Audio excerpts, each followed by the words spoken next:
Welcome to Your Pharmacy Career Podcast, proudly produced by Ravens Recruitment, the experts in pharmacy career and locum services for over 30 years. Every episode is your gateway to new opportunities in the pharmacy profession. From expert advice to inspiring success stories, we're here to spark ideas, guide your career, and help you achieve your goals. Stay tuned. The next step in your pharmacy journey starts here.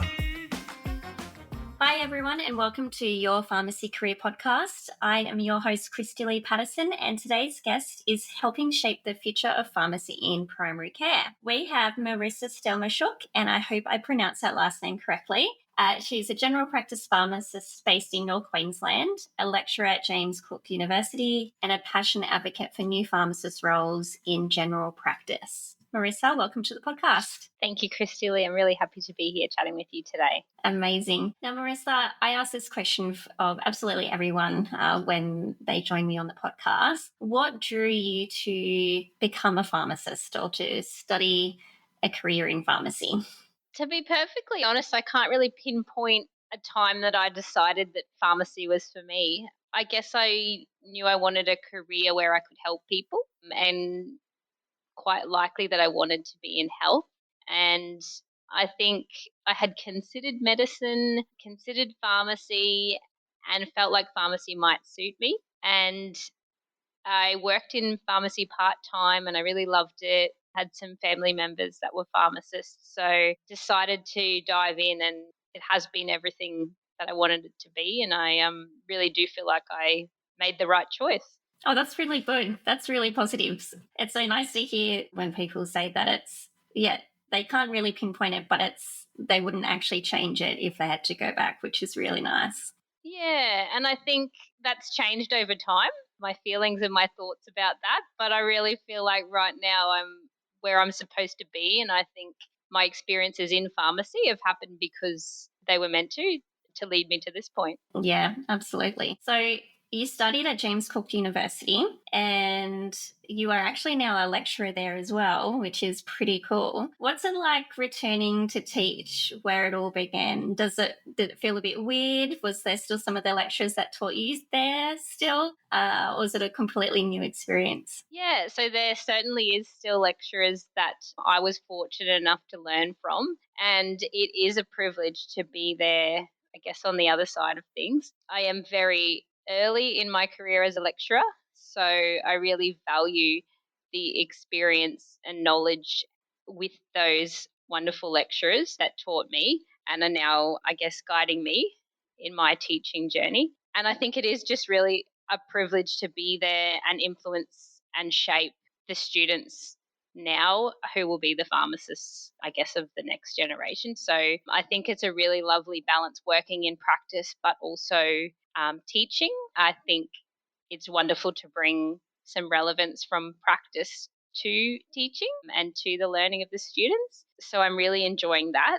It's a nice mixture in my week, so doing both part-time. Yeah, no, I definitely think that'd be really good to have that mixture of doing a couple of different things, which would be really nice. It is, it's great.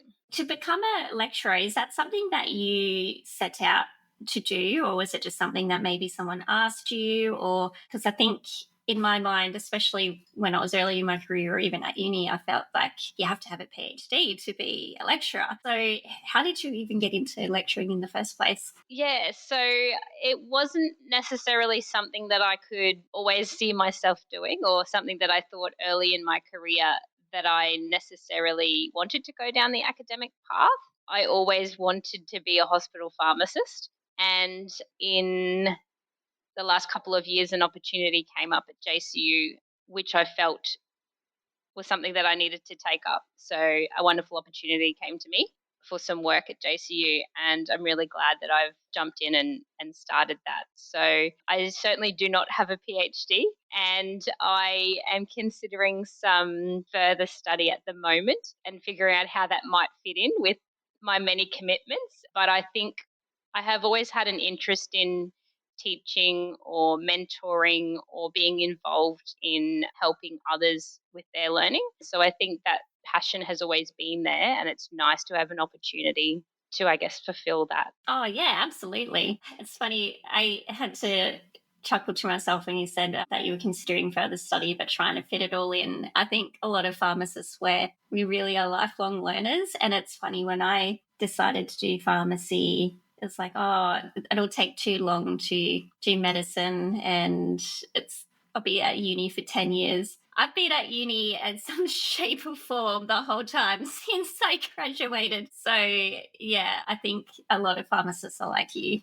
Yeah, I think there's always so much more to learn. And I think the really exciting thing about pharmacy is there's so many things you can do, there's so many paths you can take, and whether that be academia, whether that be studying to improve your knowledge in the practice. I think there's just so many exciting options. So I think that's one of the really great advantages of being in pharmacy. Absolutely. Now, you mentioned that you really wanted to be a hospital pharmacist, and I've never actually worked in a hospital pharmacy except for my placement when I was at uni. So I have no insights as to what a hospital pharmacist does. Can you tell us a little bit about your time as a hospital pharmacist, and what was that like for you? Yeah, so I, when studying at JCU, I knew that I wanted to do hospital. And I guess for me, that was the best outcome after uni. That was my ideal job. So I was really pleased to have received an intern position at Townsville Hospital. It meant I could stay at home with my family and basically be in the place I wanted to be, so learning in the hospital environment.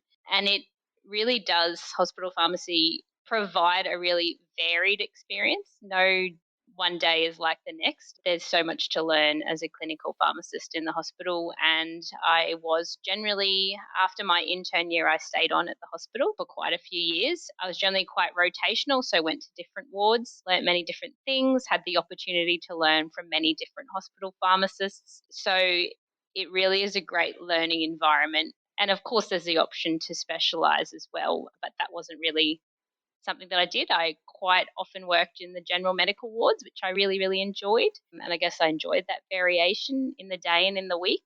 So, yeah, I was there for about 10 years, had my family in that time. So, go on leave and come back a couple of times. So, it really served me well for that period of time and for that period of my career until I decided that there was something else for me out there in pharmacy. Yeah, that's it's so interesting that you said that hospital pharmacy is varied and very different. My perception has kind of always been that it would be quite, I guess, monotonous. It'd be the same thing all the time, like just looking at charts. But I think that's just because my experience was just literally like 1 week shadowing one person. So yeah, really cool to hear that it is actually quite varied. And yeah, the more people that I know that have worked in hospital pharmacy, they really do say that, and you really do have the option to, yes, as you said, specialize in different areas or specialize in being a generalist, which is also a specialty in itself, I think. Yes, I agree. Yeah. So after you had your family and you were doing hospital for 10 years, wow, that sounds like a long time. And I know the listeners can't see you, but you do not look that old to be. Your skin looks amazing. So maybe you can give us some tips on your skincare routine. No tips. Thank you, though. But what made you decide to want to explore like some different career opportunities? Do you think it was just that you've been doing the hospital for so long? Was it having your family and wanting to maybe, you saw new career paths open up and thought, I want to put my hand up and go along for the ride? So I think there was a few things. So I was actually pregnant with my fourth child at the time, and I had decided that I think the environment of hospital pharmacy maybe wasn't quite right for me or for where I was in my life with my family at that time. COVID was happening around that time. So I think maybe I'm not unique in this, that some people had, I think some changes in their career or changes in their ideas of what they wanted to do around that time working in healthcare. So, yeah, quite a few things contributed. I had at the back of my mind that general practice pharmacy might be something that I'd like to do. I had heard about it. My husband's a GP, so we had spoken briefly about this idea or concept of me coming to work in the general practice. And to be perfectly honest, at that time, it probably was a bit of a crossroad for me. I was deciding between staying in pharmacy or considering something completely different. Wow. So And what was that? What were you considering? Something completely random? I don't think I was really sure, but I was considering leaving pharmacy, which I found quite difficult to come to terms with because, as I alluded to before, it's something that I felt once I started studying pharmacy that I felt I would do forever. And in fact, I felt like I would be in hospital pharmacy forever. So when I made that decision that maybe I wasn't going to be there forever and maybe I wanted to try something else, it was quite difficult, really. A bit of a leap, I guess. Yeah. Oh, I can definitely relate to that. And yeah, although not in the hospital side of things, but in the community pharmacy side of things, and I do still work in community pharmacy as a locum when I can. But yeah, if you'd asked me 10 years ago or when I was studying, I wanted to move back to the town where first pharmacy that I ever worked at, I was like, I'm going to buy this pharmacy off you. I'd say that to the owner all the time. And then I never actually went back to that pharmacy. But yeah, it's funny how I think you mentioned around COVID time. I think it really was a time where it just made people reevaluate where they're at, their life, and just kind of showed you what's really important in life, I think. Well, I know I certainly had a career transition during that time, like many other people, as you said. I think also sometimes we have these ideas in our head of what we think we should be doing or what we think we want. And I think it's also important not to sort of restrict ourselves to those thoughts. And I think within pharmacy, this has changed over time, certainly, but not staying in that line of thought of we need to be in community or hospital. That's the two main options, and not looking outside of that. I really do think that that has changed, particularly since I graduated. There are so many more options out there, and I think maybe that's why I'm so passionate about talking about new or different roles and also inspiring those studying now to think about the many options they can have in a pharmacy career, and whether that's from the start or whether that's over the course of their career, considering, oh, I may like to do hospital, or I may like to do community, or I may like to work in general practice, or a bit of both, or academia, or there's many options. So I think that's what makes it really exciting. But I think it's also important to try and stay open to those ideas and those opportunities. Oh, absolutely. Talking about opportunities, if we haven't covered it in the podcast already, but Marissa is in North Queensland. And that's a lot of innovation coming out of North Queensland, can I say? So many new practice roles. And yeah, I've actually gone up and done some locum work in North Queensland, up in Cairns, and my family are actually from Mackay, so they're always trying to convince me to come up there all the time. They're like, oh, there's a role going here, you should apply. I'm like, I'm more than happy where I am, but I'll come and visit. It is a lovely place to live and work, North Queensland, yeah. Definitely recommend, if anyone hasn't been, definitely head up either for a holiday or even a working holiday. It's a really nice part of the world. But yeah, you were one of the first general practice pharmacists, or were you the first general practice pharmacist in Queensland? Or are you even keeping tabs on that? I'm not really sure. I do know, though, when I started in general practice in 2022, there wasn't many people around doing the same thing. So certainly in Townsville, at the time, I did feel reasonably isolated in the role. And the way that I managed that was reaching out to other general practice pharmacists in Australia. So although they weren't local to me or nearby to me, I found some wonderful supports in Sydney, in particular, Brisbane, some wonderful people that I reached out to who I guess I would see as mentors now, who really helped me understand what I needed to do to get the role off the ground, and even just to have that support and someone to talk to about, challenges and successes, which it's important to, I guess, discuss both and navigate both. So yeah, there certainly weren't general practice pharmacists around me when I started, certainly in Townsville, and that's changed a lot in the last 3 years, which is really exciting. Oh, wow. That's really cool. That's really good. It's interesting with GP pharmacists, and especially, I don't think so much now, but when it was first kind of coming into the industry or hitting the market, I don't know what the right terms are, there was I guess, a bit of negativity around it almost a little bit. But I think that stemmed around people just not understanding or knowing. I'm always a big believer that any sort of conflict or something like that is generally just from a lack of understanding or lack of communication. And it's funny, I've heard people say, oh, a GP pharmacist role might work in a metropolitan area, but maybe not necessarily in a rural area. But you're from Townsville. Yes, Townsville is a city, but it's still very much a country town vibe when I've been there. In those early days, was that a challenge for you, or did you find that the community was quite accepting of the role? Yeah, look, I think I've been really lucky. I think you're right in saying that sometimes there is a lack of understanding or can be a lack of understanding of the role or of any new role, really. I've certainly never experienced an issue with, I guess, doctors or other members of the team putting up barriers at all. That hasn't been an issue for me. And I think the other thing is there's been pharmacists in Australia working in general practice for many, many years. So the pioneers of the role have been working at this stuff for a long time preceding when I started, for sure. And I'm so grateful for those that have done that groundwork, for sure. But I guess, as you touched on, I guess even if the role isn't new in existence or in the country, it was new for Townsville. It was new for our area. So I think sometimes, yeah, as you mentioned, like Townsville is regional, I guess. It might not be a new concept, but it might be a new concept to those that are around you and the community around you. So I think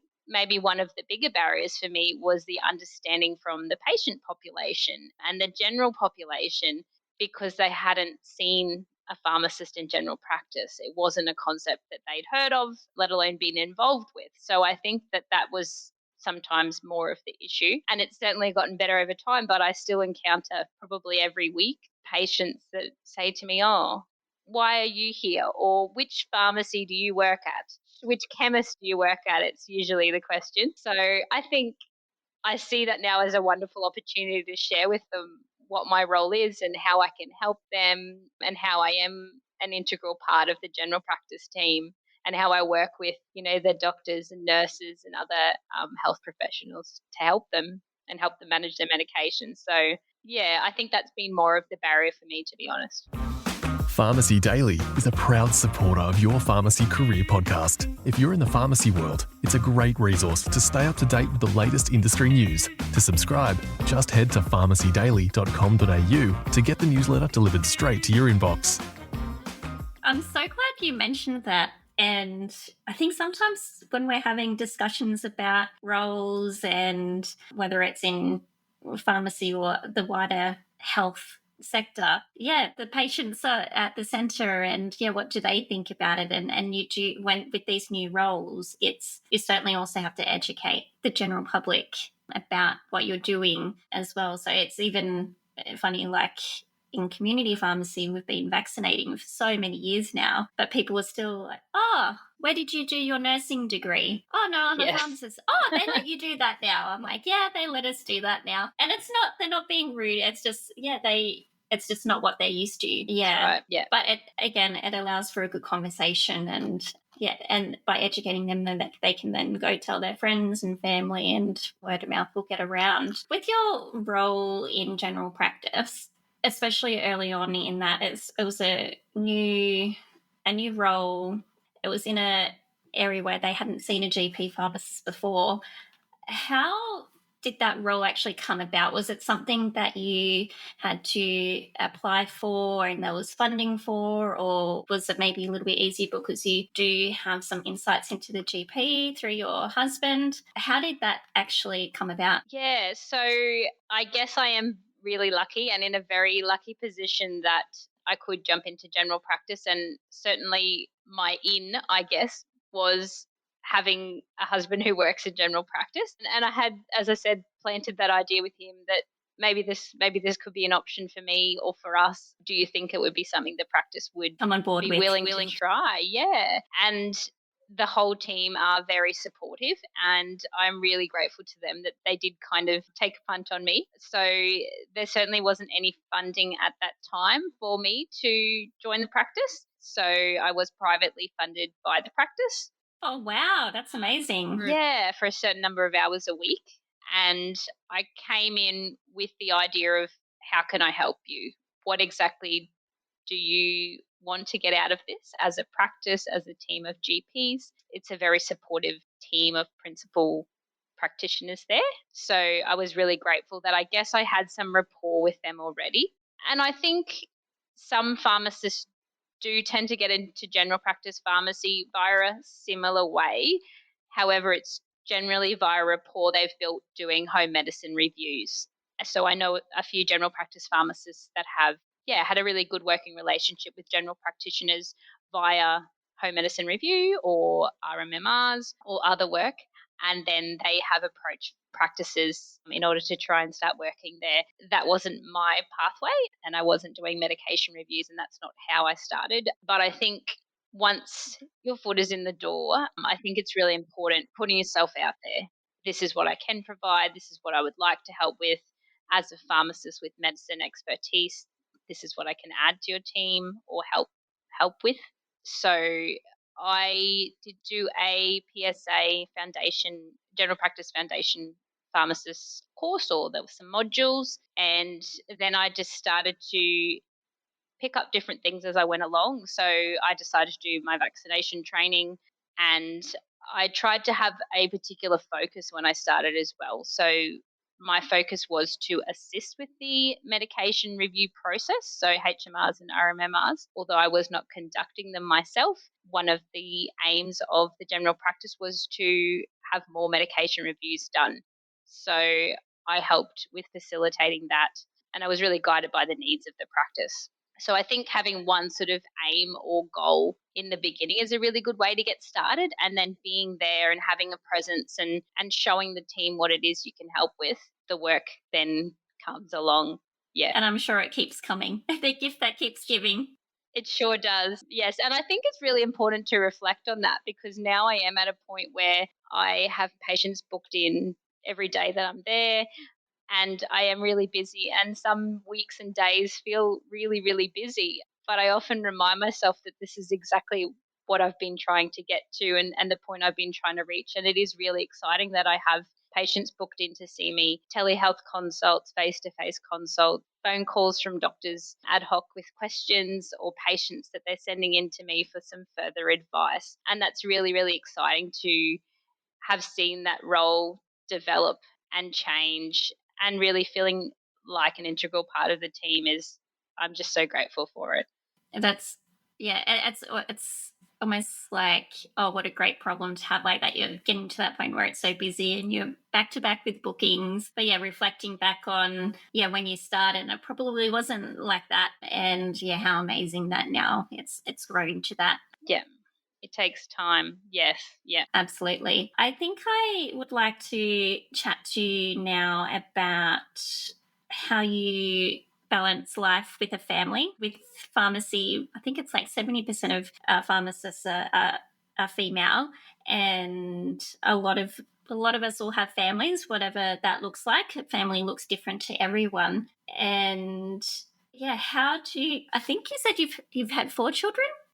Yes. Yep. Yeah. So that I'm the eldest of 4. So, and my mum, she was in a great position where she could be a stay-at-home mum. And oh my gosh, I would think if she was working, I don't know how she could have controlled us 4 kids. So how do you, manage everything? And I know it's such a throwaway question, but I think if you could maybe just talk a little bit about your family and your work life and what that looks like for you and how you manage that. Yeah. And I think it is a sort of common question on people's minds, and it is a lot. To summarize, it is a lot. But I think the thing that keeps me going is that I really love what I do. I love my work. And I think no matter how busy it is, if it's something that you love and enjoy, you keep going. And of course, I love and enjoy being a mum as well. I'm very lucky to have a lot of support, but I do think it's really important to be able to show our children, and particularly I have one daughter, show them that it is possible to follow a path that you wish to take, and to work outside of the home if that's something that you wish to do. And that's not for everybody. But I think both myself and my husband really do enjoy our careers and the work that we do and helping others. And I guess we just hope that our children can see that, they learn from that, and that they're inspired by that as well. And I think working in general practice has been so wonderful for me. It's allowed me to have some flexibility. I don't work every day in the practice, and I am able to pick my kids up from school and be at school events and be there for them. So that's really, really important to me. So I guess this idea of balance is a really difficult one, and I don't know what the answer is, and I don't think there is an answer for, I don't really like saying, yeah, how do you balance it? But I don't know how to ask the question without know, actually saying that it's just life, isn't it, really? yeah, it's just life. And I think if you've got the right motivation and the right priorities there, that's sort of all you can do. Oh, I love it. So I And I think just, that's a really good message too. keep on And yeah, going. for your kids to see that as well. In that, yeah, if you are, yeah, pursuing your career and doing other things, and there are probably going to be some times where you might miss some of those events or things, or because you're sharing that load with your husband or partner, whoever it is. But if you're doing it because you love it and it's making a difference and your kids see that, I think that's quite inspiring for them. They might not appreciate it at the time. Let's be honest. Yes, But that's right. yeah, when they get older, they'll understand, like, Yeah. oh, but yeah, it's giving, yeah, they'll be able to see, oh, you're actually making a difference, you're helping people, yeah, which I think is really nice. Now, I wanted to chat to you a little bit about some things that have, I guess, happened throughout your career. And I think that's kind of stemmed from your work as a GP pharmacist. So you do mentor people into, I guess, becoming a GP pharmacist. But you've also had the ability to also speak at events as well, and you've even been interviewed on TV, which is pretty cool. So what are some of the key highlights, I guess, from your career that, I guess, for someone listening to this podcast that's maybe early in their career wouldn't have even considered would be a thing that you could do? Yeah, so I think there's a few things there. And I think, particularly probably from last year to now, there's been some really exciting changes and opportunities for me. So I have been lucky enough to receive some funding to be involved in some projects, one of which is via the PSA, and the Pharmaceutical Society of Australia are involved with running a project currently supporting medication management in older persons. So that's been really fantastic, and that's funded by our local PHN. So there are essentially multiple pharmacists in Townsville working in general practice now, and that's been really wonderful. Just to have a team, I guess, have others to talk to. It's really inspiring to hear what other people are doing, how they're managing the different ideas. And because general practice pharmacy can be varied based on what the needs are of those practices. So it's just great to have some other people to talk to about what they're up to and their experiences. And I learn a lot from them. And I hope that speaking with me that they benefit from that as well. As well as that, our local PHN, our practice in particular, applied for some funding to support chronic disease management in our practice. So we have a team which includes myself, general practitioners, a social worker, nurses, and we've set up a team that supports our patients in navigating their chronic conditions.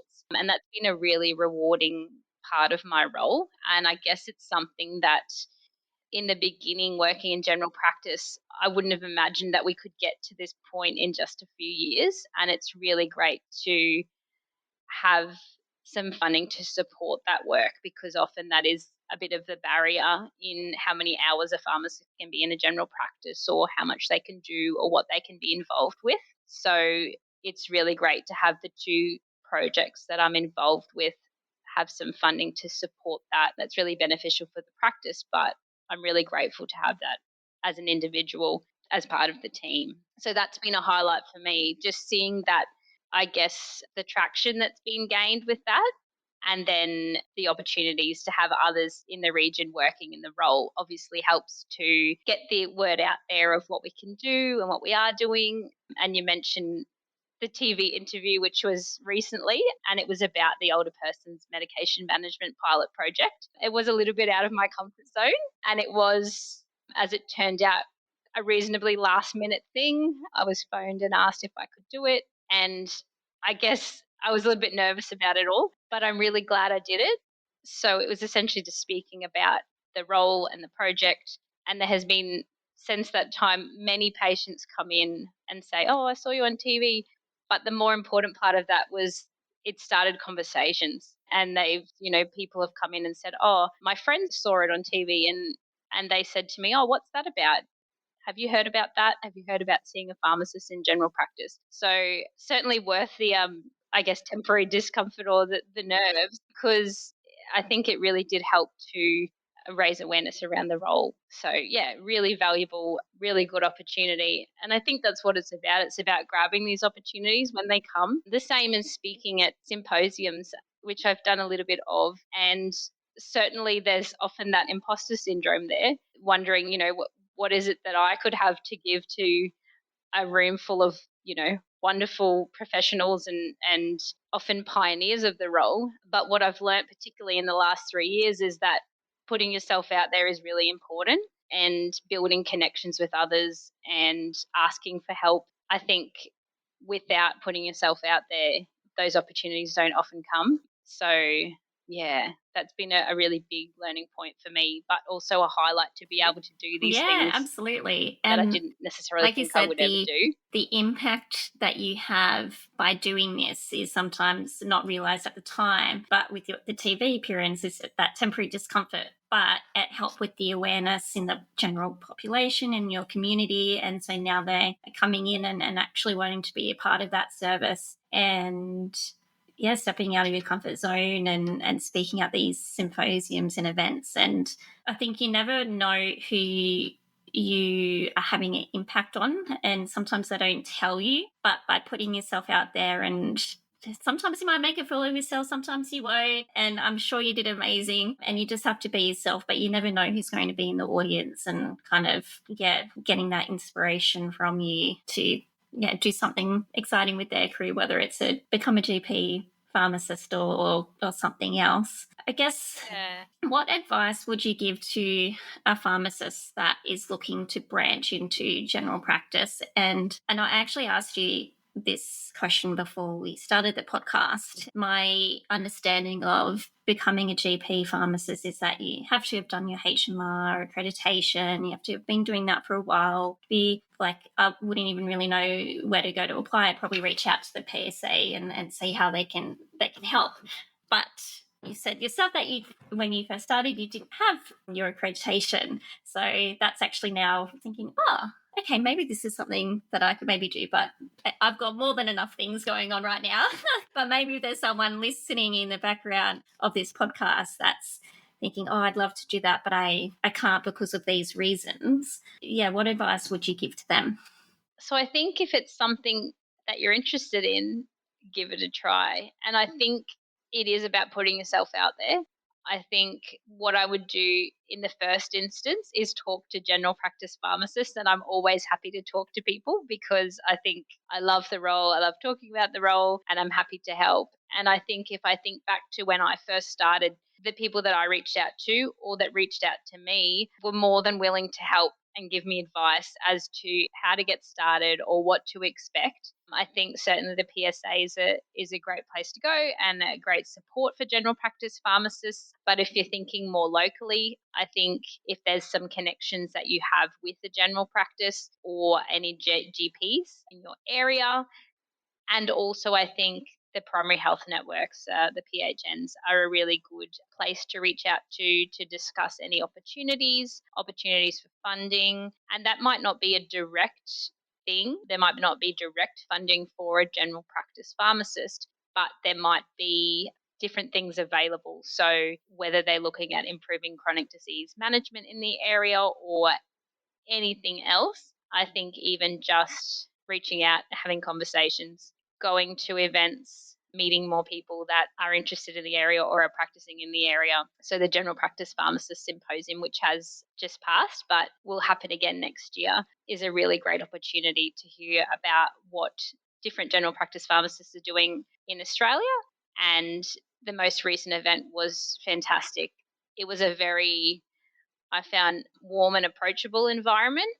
People sharing ideas, people sharing what projects they're working in, and everybody was more than happy to chat with others and help others. So I think as a group, I would say general practice pharmacists, I think, are more than willing to help and talk about their roles. And I think I said to you before the podcast started, Christy Lee, that I haven't met a general practice pharmacist that doesn't enjoy their role. It is really rewarding. It's generally quite flexible, varied, and a really exciting area of practice that is often coupled with other areas of practice. So many people will work in general practice a couple of days a week or part-time and then do other roles. So some might do HMRs on other days or work in community pharmacy or other areas of practice. How exciting. Well, thank you, Marissa, for joining us on the podcast. Is there anything else you'd like to share with the listeners? I think we've covered a lot in our conversation today. I've certainly learned a lot more about GP pharmacists, what that looks like and how to even get there. So thank you for sharing your experiences. But do you have any final words for our listeners? I'd just like to thank you for the opportunity, Christy Lee. I think it's wonderful to speak about growing roles or lesser known areas of practice pharmacy. And I think, I guess more broadly, just to say, if you are in an area of pharmacy that maybe you're not enjoying as much anymore or that you don't feel as passionate about, try something else. I think you don't necessarily have to leave pharmacy altogether. Give something else a shot because you might really find something that you love. I guess I've been fortunate to have done that. So yeah, there's lots that a pharmacist can give. I love that. Great advice and a great way to end a podcast. And I completely agree. Well, thank you so much, Marissa. It's been a pleasure having you on the podcast. We'll put links to Marissa's socials. I'm sure you'd be more than happy to respond to any DMs or anything from other aspiring GP pharmacists or maybe GP pharmacists that are already working but just want to reach out. Sounds great. Thank you. Thanks for tuning in to Your Pharmacy Career Podcast, proudly sponsored by the Pharmaceutical Society of Australia. The PSA is committed to empowering pharmacists through advocacy, innovation, and industry-leading professional development.